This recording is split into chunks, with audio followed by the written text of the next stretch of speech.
Now, if you are religious, then evil can exist as an entity. For example, I, as an ex-Jehovah's Witness, grew up with a very, let's say, deep understanding of Satan and his demons as described in the biblical narrative, which is typically what Christian religions incorporate. But this kind of evil stuff exists in all kinds of religious groups, whether they are Christian and biblical or not. If you believe in an evil entity, or in just in the belief of evil, because it's not actually required that you believe that like Satan is a real person or that demons are real and they're like metaphysically real. This isn't a requirement for my argument, for my conspiracy theory here. But let's assume for a moment that you did actually believe that. I think everyone can agree that evil exists. Obviously, you see it playing out all the time. But let's pretend that like you believe evil exists, but you just don't believe in the existence of an entity that embodies evil, such as Satan. But I'm gonna push you, right? I'm gonna ask you to put on the hat where you do believe that. So I want you to believe for a minute that evil is embodied in an actual entity that exists kind of like out there, like, ooh, right?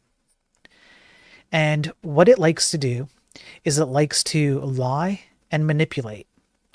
And it does so through a variety of different ways that we actually see played out in real life. For example, it will pretend to be a helper to mankind. In the biblical narrative, typically Satan disguises himself as an angel of light. And so he will come to, the implication being that he will look like a good entity who is here to help you, when in fact he's leading you astray. Now imagine that that entity has not been able to materialize itself. The only thing it can do is influence. And it influences successfully. If you look around the world, there's a plenty of evil around the world, right?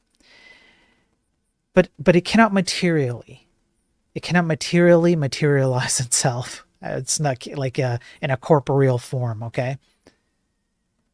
How might such an entity find ways to, let's say, materialize in other forms that bypass the need to actually present itself in a form that you can see and touch, like I can walk over to someone I love and give them a hug, and you can actually like hold their hand or whatever. Barring that, because let's say for some reason this evil entity cannot do that, what might be another way that it could enact its will and essentially materialize itself? So I just want you to picture that scenario where you are this evil entity, and you would like to become a little bit more embodied in the realm of physicality. Again, I just need you to pretend for a minute, whether you believe in the religious metaphysical or not. Just pretend that you do, just for a minute. So pretend God is real and pretend Satan is real.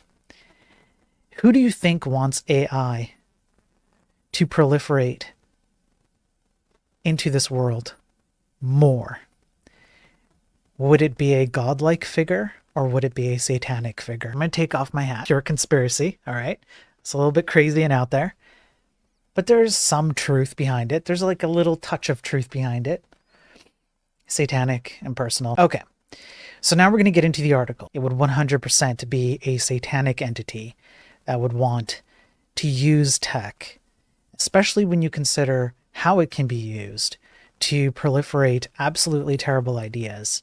And it comes to you in the form of, I'm here to help. What have we been noticing about AI's, let's bucket it under one bucket. What have we been noticing about AI's promises to humankind? I'll do all the stuff that you find boring and difficult so that you can spend more time with your loved ones doing more creative stuff. And everyone goes, where are we? Where are we? Okay. I'm going to cover one security article, and then we'll get into some of the more scientific stuff. So with that premise in mind, so let's remove like the metaphysical evil entity stuff, the, biblical narrative, Christian narrative, any other religious narrative. Let's remove that for a moment. And let's stick to the facts that as we know them, which is that AI has absolutely been lying to you about its promises. It has not delivered on its promises, even though it promises in the form of, that angelic light being that it's going to do these amazing things, and it hasn't. Instead, it's doing much the opposite. And given that, and given the nature of tech in general, the reason why I'm going over these science papers, statistics, news articles, opinion articles, why I'm debating people online, why I'm trying to present logical arguments for the way that tech should work, why I'm trying to do it myself on stream, why I'm supporting other people who are doing it the right way. There's like maybe a handful of people that I can think of that I would be happy to support and have done so in terms of stuff that they're creating, because it's the right way to do it in tech. So there's a whole premise here that I'm getting towards, which is that tech has become an ideological battleground, but it's becoming a lot more than even just that. And I'm just going to leave it there.